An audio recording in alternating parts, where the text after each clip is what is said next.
नमस्कार दोस्तों, मैं अरविंद मिश्रा, प्रवक्ता श्री शक्ति डिग्री कॉलेज, शाखा हरी घाटमपुर, कानपुर नगर। आज आपको पर्यावरण अध्ययन के तहत सीटेट 2018 के ईवीएस के पेपर का टेस्ट ले रहे हैं और रिवीजन करवा रहे हैं। तो आप उत्तर में लाइए, देखिए आपको कितने क्वेश्चन आते हैं। तो सबसे पहला क्वेश्चन है, भारत में बिहार के सापेक्ष जम्मू कश्मीर और गोवा की स्थिति क्या है। तो आप इसको मैप से देखिएगा, तो बिहार कहाँ है और जम्मू कश्मीर और गोवा कहाँ है। तो ये आपको उत्तर पश्चिम और दक्षिण पश्चिम में मिलेंगे। जम्मू कश्मीर उत्तर पश्चिम में और गोवा दक्षिण पश्चिम में। तो मैप से लेकर इसको देखिएगा।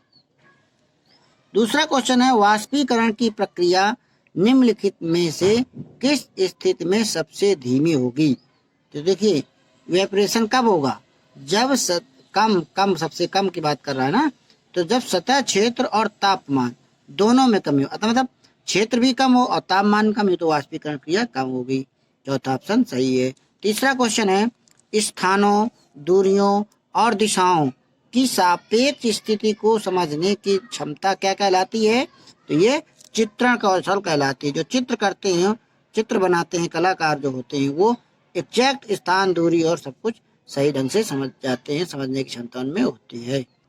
चौथा क्वेश्चन है, किस राष्ट्रीय पाठचर्या के फ्रेमवर्क, एनसीएफ देखो पढ़ाया था, तो ये ने प्राथमिक स्तर पर एक पाठचर्या क्षेत्र के रूप में पढ़ाए जाने के लिए पर्यावरण अध्ययन की सिफारिश की थी। तो ये एनसीएफ 1975 में सिफारिश की गई थी। अगला है, भारत में किस क्षेत्र में स्थानांतरित खेती करने का रिवाज है। झूम खेती, शिफ्टिंग कल्टीवेशन जिसे कहते हैं। तो ये उत्तर पश्चिम क्षेत्र में है। तो ये उत्तर पश्चिम क्षेत्र में कौन से प्रदेश आते हैं, ये हमको हमारे कमेंट्स बॉक्स पे लिखिएगा। नेक्स्ट क्वेश्चन है, नदी बांधों से उत्पन्न जल विद्युत के लिए निम्नलिखित में से कौन सा कथन सत्य नहीं है। तो जब सत्य नहीं तो क्या क्या, बांध टिकाऊ विकास में प्रोत्साहित करते हैं, तो ये गलत है, बाकी सब सही हैं। नेक्स्ट क्वेश्चन है, निम्नलिखित में कौन सी ग्रीन हाउस गैस या गैसें हैं। तो ग्रीन हाउस गैस में जब बात करें तो कार्बन डाइऑक्साइड मेन है, उसके बाद मीथेन भी है, जलवाष्प भी है, डस्ट पार्टिकल्स भी हैं, है ना, CO भी है, CH4 है, सब आ जाती है। तो ये उपरोक्त सभी ऑप्शन सही है। और अगर केवल कार्बन डाइऑक्साइड तो कार्बन डाइऑक्साइड लगाएंगे, अगर अकेले मीथेन हो तो मीथेन लगाएंगे, ठीक है ना। कार्बन डाइऑक्साइड ना हो तब मीथेन लगाएंगे, नहीं तो कार्बन डाइऑक्साइड ही सही होगा। भारत में ठंडे रेगिस्तान मानसून से प्रभावित क्यों नहीं होते। तो यहाँ पर है, ठंडे रेगिस्तान हिमालय की वृष्टि छाया में रहते हैं, रेन की उसमें रहते हैं ना, इसलिए नहीं प्रभावित होते। ताजमहल के बारे में आपको पढ़ाया था, ताजमहल के पीले होने के लिए निम्नलिखित में कौन सी गैस जिम्मेदार है। तो SO2 आपको बताया था।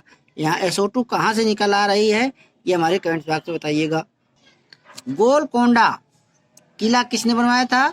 ये काकतीय वंश का है, ये सामाजिक अध्ययन से आया, ये आप लोग पढ़ लीजिए।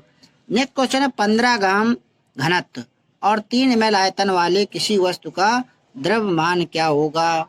तो द्रव्यमान का सूत्र आप जानते हैं, है ना, क्या क्या होता है, घनत्व और आयतन दोनों का गुणा कर देते हैं, तो 15 से 45 ग्राम आ जाता है।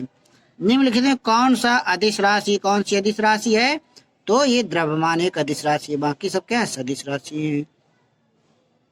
एक वस्तु ऐसी वस्तु जिसमें कोई प्रकाश किरण गुजर नहीं सकती, जब गुजर न जाए नहीं तो अपारदर्शी, सीधे सीधे बात।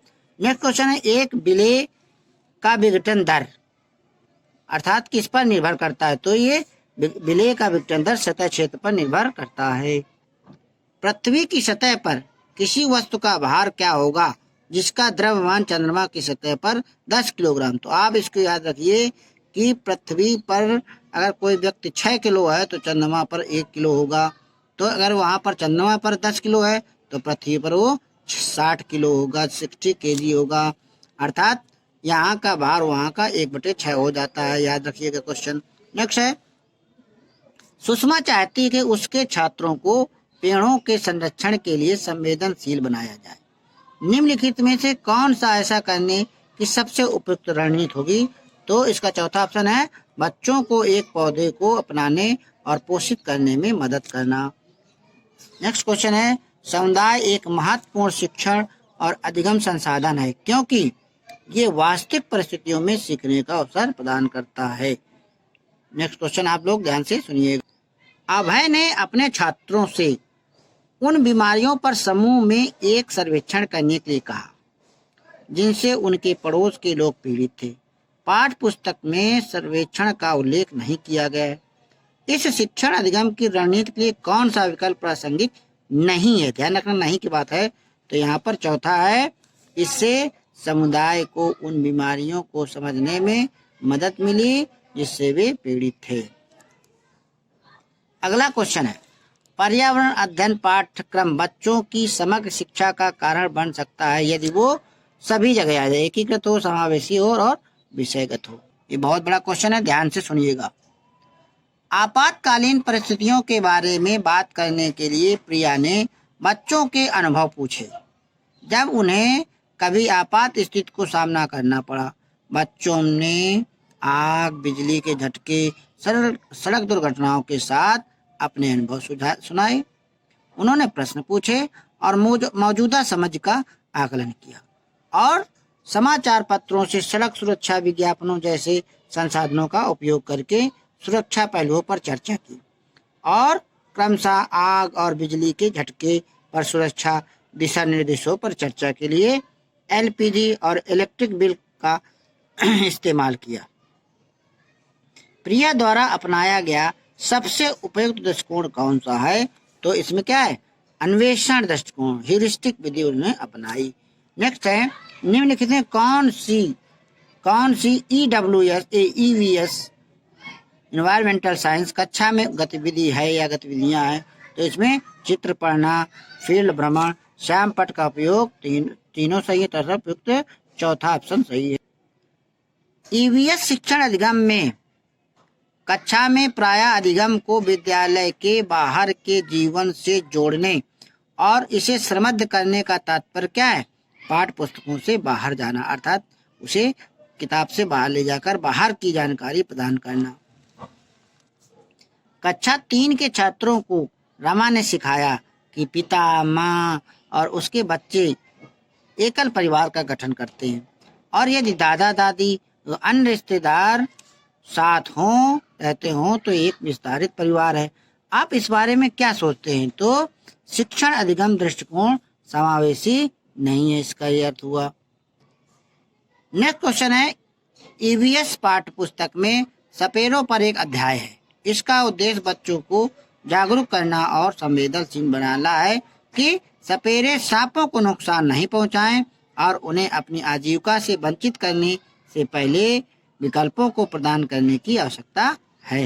नेक्स्ट क्वेश्चन है, विद्यालय में मिड डे मील के समय के लिए कौन सा सबसे प्रासंगिक है? तो यह ईवीएस शिक्षण अधिगम के लिए एक अच्छा शिक्षण अधिगम का अवसर है। पर्यावरण अध्ययन के संदर्भ में बोझ के बिना सीखना क्या बताता है? तो ये अबोध का भार कम करने की जरूरत है। तो बिना बोझ के शिक्षा किसने कहा था? ये हमारे कमेंट बॉक्स पे लिखिएगा। अगला क्वेश्चन है, ईवीएस कक्षा में समूह में सीखने का क्या उद्देश्य है? तो सहयोग के मूल्यों को लागू करने और एक साथ काम करने के लिए प्रत्येक बच्चे को सक्रिय रूप से भाग लेने और सीखने में सक्षम बनाना। तो इसका यही विकल्प सही है। नेक्स्ट क्वेश्चन है, बाला का पूरा नाम क्या है? तो इसकी आपको हम अंग्रेजी भी बता रहे हैं। मस्तिष्क सहायता प्राप्त अधिगम असाइनमेंट, अर्थात ब्रेन एडेड लर्निंग असाइनमेंट। दूसरा है अधिगम सहायक के रूप में ब्रेल, तो ब्रेल एज लर्निंग एड्स। तीसरा है अधिगम सहायक के रूप में बिल्डिंग एज लर्निंग एड्स। और चौथा ब्रेल सहायता प्राप्त अधिगम आकलन। तो इसका क्या, ब्रेल एडेड लर्निंग असाइनमेंट। तो इसका तीसरा विकल्प सही है। आप लोग अंग्रेजी भी थोड़ा थोड़ा देखा करें, कभी कभी अंग्रेजी हिंदी में वही लिख देते हैं। देखो बिल्डिंग साफ साफ हिंदी में लिखा है। अगला क्वेश्चन है, वैकल्पिक ढांचे का क्या अर्थ है? तो विचार जो अवधारणाएं के औपचारिक रूप से स्वीकृत स्पष्टीकरण से क्या है, अलग हैं। अगला क्वेश्चन है, महिलाएं पुरुषों की तुलना में कमजोर हैं। ये क्या है लोगों? ये झूठा है, मिथक है, गलत है ना, मिथ है कि महिलाएं कमजोर होती हैं। महिलाएं हमेशा उत्कृष्ट होती हैं। तो इस प्रकार से आपने सीटेट का 30 क्वेश्चन पढ़ा और सीटेट और यूपी टेट में काफ़ी अंतर है। सीटेट में आपको विचार करना होता है। तो धन्यवाद, थैंक यू।